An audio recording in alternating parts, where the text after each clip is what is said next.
Hello, Alex here, and in this video I want to talk about Adox's XT-3 powder developer for black and white negative film, an Xtol variant, and what you need to know about it in terms of safety, handling, and disposal. This series is back after a short hiatus, and this video and the series itself are sponsored by the folks at the Photoshop.ie, now open under new management but with that same community spirit and that passion for keeping the craft alive. Let's get into it.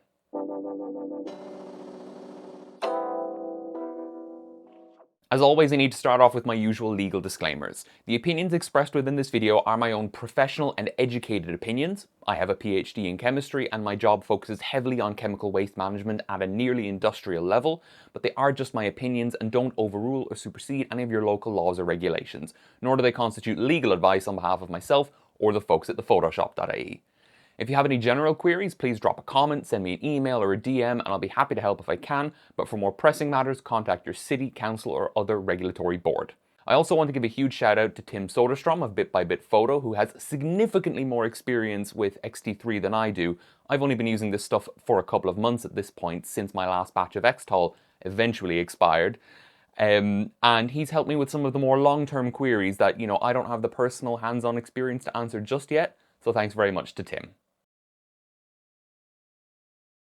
Adox's XT3 is designed to be a more environmentally friendly and safe variant or clone of Xtol, and I think clone is the right term here because the photo impacts page for the product for XT3 actually directly links to the Xtol datasheet in lieu of an actual XT3 datasheet. So as far as Adox are concerned, it's exactly the same thing. Adox's XT3 is part of the ascorbate developer family, which don't actually use ascorbate as the developing agent, rather erythorbate or isoascorbate. But whatever. It is a two-part powder developer with a part A and a part B that you mix in water to produce a stock solution, and that stock solution can either be used directly and then used one shot if you wish, or reused with time compensation, or replenished, as I'll get into, or either diluted 1+1 for one-shot use, or more rarely and less commonly 1+3. It is a strong solvent developer, making it an ideal choice for tabular or T-grain films, things like Fomapan 200, Kodak's T-Max line, or Ilford's Delta line of films. These solvent developers work with absolutely everything. And these ascorbate solvent developers typically offer very fine grain, very good accutants, but not overly sharp grain, so it's quite soft and smooth, great tonality with quite low contrast, and full film speed, or even quite a compensating effect when you're diluting them, say for pushing. It's available in different sizes to make either a 1 litre or a 5 litre stock, and Adox cite a range of benefits compared to developers like Fomadon's Excel, Kodak's Xtol, or other similar developers. A borate-free formula, borates being restricted in many countries due to concerns about reproductive toxicity, particularly fertility damage. A biodegradable chelating agent instead of EDTA or DPTA. No health risk from chemical dust. Increased solubility, making it easier and faster to mix. Longer shelf life, and identical development times to Xtol. So the overall idea is that it should perform the same as Xtol, but being more environmentally friendly and less hazardous in general, but Adox makes some very lofty claims here. Just like Xtol, there's quite a lot going on in this formula, so we'll start with part A. Sodium sulfide at 30 to 50% is a potent antioxidant and oxygen scavenger, which will serve to preserve the shelf life of the stock solution after you've mixed it. You kind of have to mix the whole bag to make the stock solution in one go. It's also a mild base, which isn't its main role, but it's also a very potent silver solvent that will physically relocate and redeposit silver atoms on the growing silver crystal during development, sphericalizing the grains and literally softening them, making the grain appear less sharp and more fine without affecting your resolution, just your accutants. Sodium alpha ADA at 3 to 7% is the replacement for EDTA and DPTA, and this serves as a biodegradable chelating agent that binds and sequesters metal ions in the water, particularly manganese and iron that are particularly problematic for these highly polydented oxoligands like ascorbate, which would essentially bind to your active developer and stop it from developing the silver because it will bind more strongly to something like iron than to silver, being an oxoligand. And these chelating agents basically sacrifice themselves to bind to these metal ions that you have in your water to prevent them from stopping the development process, allowing the developer to keep working more efficiently. ADA is not as efficient as EDTA or DPTA, it's about 35% weaker, but it's present in slightly higher amounts to compensate. And then diamazone S at 1 to 3% is a primary developer which will chemically reduce silver ions in the exposed silver grains to metallic silver, growing the latent image crystal. Just as with Xtol, it's used instead of phenadone itself, even though Dimazone S is slightly less active because it has significantly better keeping properties once dissolved in water, which is very important for a stock solution that you're going to be keeping over time. But if you keep track of those numbers, that conservatively adds up to about 60% though, and the remainder, 40+%, presumably is whatever makes up this Captura technology that Adox say prevents dust from being dispersed when you're mixing these powders. Whatever it is, it must be non-hazardous if it isn't declared in the SDS, certainly at such a high concentration or relative concentration in the powder, but I would still like to know what it is given that there's so much of it. And then for part B, sodium sulfide at 75 to 80% makes up the bulk of the powder, followed by sodium erythorbate at 10 to 15%, this being a secondary developer working alongside the Dimazone S in the electron shuttling chain, and then lastly sodium metabisulfide at 1 to 5%, which is another secondary source of sulfite, not like we don't have enough, but it's also very mildly acidic, it's amphoteric, so you get a mild acid-base buffer in the stock solution which will stabilize the pH over time. So XT3 is basically just an Xtol clone, albeit with biodegradable chelating agents, no borates. And unlike some kind of variant or clone developers out there, it's quite faithful. And some, say, clone developers can have quite different ingredients. I mean, there are certain C41 kits I could rant about here, but I'm going to cut myself off. But this developer is actually using the correct chemicals, and it does so in a way that doesn't seem to compromise the formula while still achieving its target goals. So that's very, very impressive. Each litre of XT3 stock solution, used and reused with time compensation, has a capacity of 8 to 10 rolls.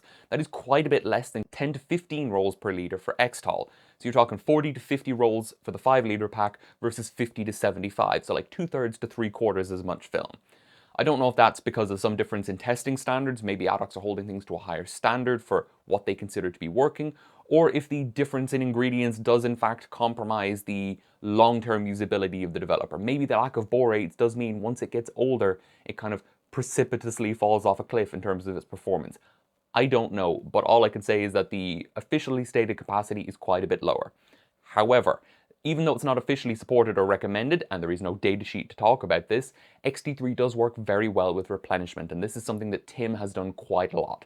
I've only used XT3 in the 1 litre pack size myself, but if you have the 5 litre pack, you can do exactly the same thing as Xtol, although Tim finds that a replenishment rate of 80 milliliters per roll rather than 70 for Xtol does seem to work better in his experience, and he's been doing this for quite a few years at this point. In that case, your shelf or your capacity is effectively infinite as long as you store the stock solution well, periodically filter it if needed, and keep putting film through it. Adox say that the shelf life of XT3 is better than that of Xtol, which as I said in that video is about 6 months in a full tightly sealed container with no oxygen in the headspace, or something like 2 months in a partially filled container. Tim says that this is pretty much on track and that he finds it keeps slightly better than Xtol, which is great. As always, do bear in mind that an SDS usually refers to the product how you receive it, not necessarily how you're going to be using it. So for a powder developer, that always means that the SDS is going to talk about the powders, not the stock solution that you make from them, because the powders present certain risks that don't exist once you have prepared that stock solution. I'm saying stock solution too much. However, I do want to give Adox full credit here because they have provided a 3-in-1 SDS for Part A, Part B, and the working solution in one document. I'm only going to be covering the powders as I normally do in this video format, but the link is going to be in the description down below so you can look at the SDS yourself and see the difference, if you want to read through it, between the powders and the stock once you've made it. For Part A, Section 2 notes various forms of acute toxicity, irritation, and sensitization, and bear in mind that Category 1 is the highest form of hazard level. So sensitization is the most potent risk here, and that comes from the Dimazone S. It also notes the risk of fertility damage or fetal harm if swallowed. For Part B, Section 2 notes mostly the same things, though I would put slightly less emphasis on the sensitization risk for Part B than Part A, just for what that's worth. Section 4 is about as bare bones as is legally required for both Part A and Part B, and Section 6 is nice and short in both cases, telling you to use appropriate PPE described later, and to simply scoop up the powder if spilled before thoroughly cleaning up. Nothing worrisome there. Section 8 recommends gloves, proper ventilation, and either safety specs or a safety shield. I know most people don't wear eye protection at home, but I will say that gloves are an absolute mandatory component here, as is strong ventilation. Regardless of what Adox say, you are still dealing with a powder developer and you need to work in a well-ventilated space. If I can't mix my powder developers outside, I at least do it in the dining room where I can slide open the glass door and do it with good airflow. Section 11 for Part A elaborates a bit on the reproductive risks of Dimazone S, and for Part B it notes the risk of generating sulfur dioxide gas if it's heated or exposed to acid. This can be slightly overblown, and again, remember the scale that we're working at, but if you do spill Part B, just use water to mop it up and don't use something like drain cleaner or something else that's like decently strongly acidic, as that might generate some noxious gases which, you know, if you're down on the countertop scrubbing, you might get a little whiff of SO2 and that stuff is nasty. It's not a significant risk that I would be concerned about, but again, water is fine for cleaning this stuff up. The emission of notably environmentally problematic compounds like hydroquinone, metol, or the various borates are very impressive here, as is the use of a biodegradable chelating agent. And even if the Captura technology makes it less dusty, it's still a powder developer at the end of the day. And especially with the 1 liter pack size, which is vastly more popular from what I can tell. I mean, I know a lot of people who've tried XT3 specifically because it's available in a 1 liter size where Xtol isn't, and they don't want to commit to 50 rolls worth of developer. Means you're going to be mixing it fairly often, and at the end of the day, it's still a powder developer, and even if it's got Captura or whatever in it, I'm still never going to be mixing this stuff in my kitchen without wearing a mask with the windows closed. I think a 2 out of 3 is pretty fair for safety here. It would get a 3, all things considered, if not for one thing that I'll touch on later in the video, because I don't want to get myself worked up right now. Aside from the general don't eat it and don't drink it stuff that we always see with powder developers, Section 7 for Part A warns about the risk of contaminated clothing. So if you are really concerned, do wear unimportant clothing when you're preparing the stock solution and maybe just put it on for a hot wash afterwards.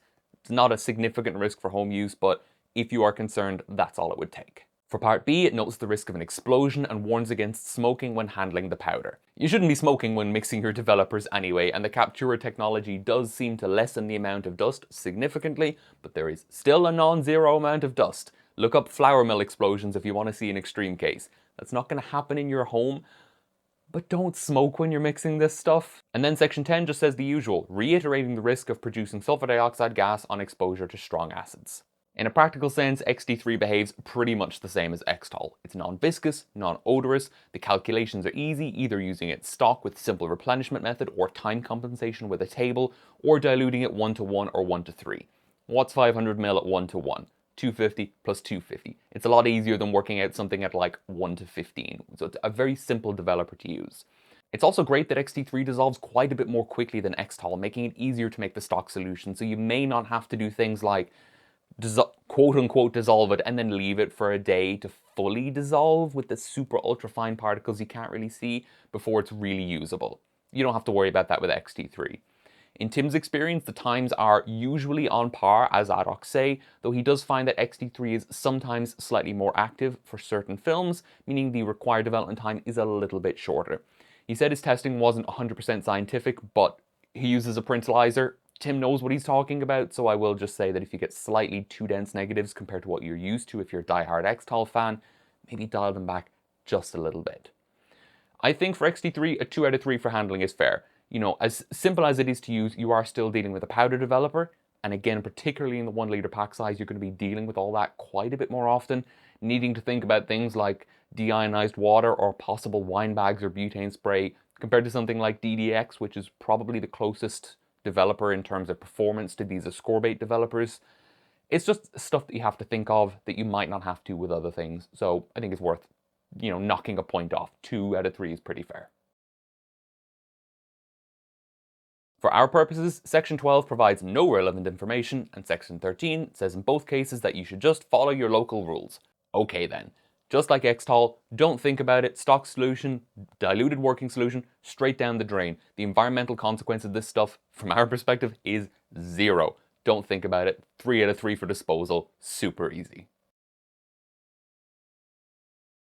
A 1 liter pack of XT3 costs €6.50 and a 5 liter pack costs €17, slightly less than the equivalent pack of Xtol. Using XT3 in the 1 liter size, you're going to be looking at about 65 cents per roll using this stuff stock with time replenishment, using it for that 8 to 10 rolls per liter, at least assuming you're getting the 10 rolls. That is very affordable. It's not quite on par with Xtol, mostly because of the difference in the pack size, and when you go up to the 5 liter size, you're talking at closer to 35 cents per roll. I think I worked out like 25 to 30 cents per roll for Xtol with replenishment originally, but that's still, basically the same price. It's pretty fair to give XT3 a 3 out of 3 for cost. Even if in the 1 liter size, it's, basically twice the price of using Xtol with replenishment long term. It's still pretty cheap, and if you go for the 5 liter size, it is more or less the same price because you have lower capacity per roll, or per liter, but also lower cost to compensate, so it more or less balances out. If you compare it to something again like DDX, my brown standard for cost for a developer, which again is something quite similar in terms of its performance, so it is a fair comparison, it's comically cheaper. You're still not talking about the like 2 cents per roll of ultra economy rotary processed Rodinal at ultra high dilutions, but it is a very, very affordable developer. Before I tally up the scores, I of course have to give a huge shout out and thanks to the folks at the Photoshop.ie, again open under new management, for sponsoring this video and video series. Keith and Kim are doing a fantastic job getting the business back on its feet in their own way, putting their own spin on it, without losing the core identity of the brand. Kind of to that end, Photo Impex are the distributor for Adox. You're not going to be able to buy XT3 from the Photoshop, and they were still happy to sponsor this video just because it's useful information that people need to know, and I massively respect them for that. Whether it's black and white film or color film, bulk rolls, developers, paper, or darkroom accessories, the Photoshop have everything that you need to get on your feet and start developing your film at home, and at competitive and affordable prices that help to keep film practical and economical for a lot of people, helping to keep the craft alive. Thanks again to the folks at the Photoshop.ie. Now let's tally up the scores. Adox's XT3 gets a 2 out of 3 for safety, 2 out of 3 for handling, 3 out of 3 for disposal, and 3 out of 3 for cost, for a total score of 10 out of 12, the exact same as Kodak Xtol. Adox XT3 is an extremely impressive clone developer because it's not just a clone in terms of the results, they've actually made it better in many ways. By removing borates and removing the potential fertility and reproductive toxicity risk there, using a biodegradable chelating agent rather than the environmentally questionable EDTA and DPTA, having a formula that is essentially the same in terms of its performance, but better for you and the environment, and at a slightly lower cost with increased solubility and less dust. They have set themselves so many goals, and they seem to have achieved them all more or less without actually compromising on the results, and that's fantastic from a chemical perspective. This is the kind of innovation that we're going to see a lot more of in the next 10 to 20 years in the photographic world.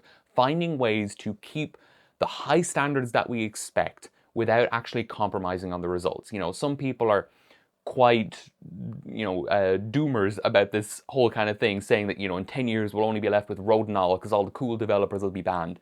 But Adox are showing that they and other people are able to make other developers that give us exactly what we need, but in a way that's more 21st century. In terms of development times and replenishment and the like, XT3 is very similar to, but not identical to Xtol, and it's close enough that you can more or less just wing it with the Xtol times the first time and then really dial it in if you need to for printing or the like. So why all the sass earlier? Adox makes some very dangerous claims in their marketing material. No health hazards, no dust, no risk? Using absolutes like that is opening them up to massive potential lawsuits if someone hurts themselves, and to put it politely, it is grossly irresponsible.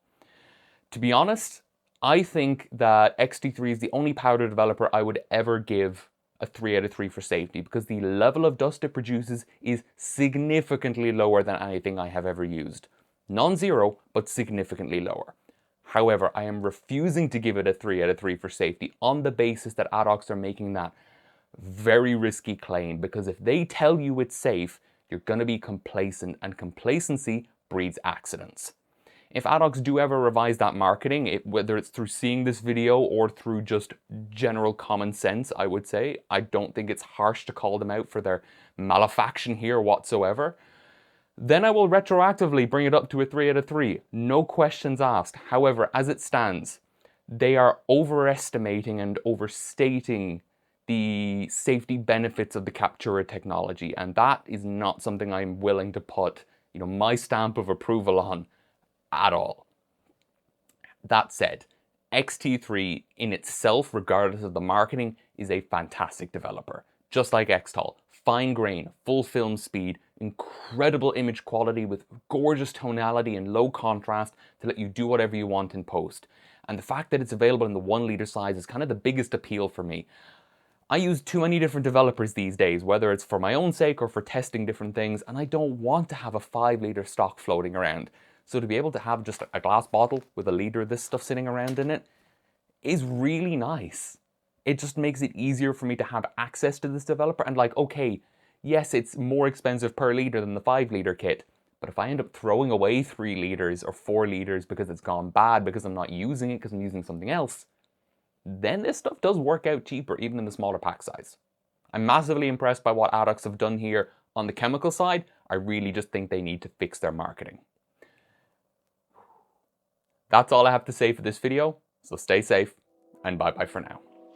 If you don't already, follow me on Instagram at Shaka1277 for new pictures every day. If you liked this video and enjoy what I do on the channel, please consider subscribing or checking out my Patreon, where the tiers start at just €1 per month.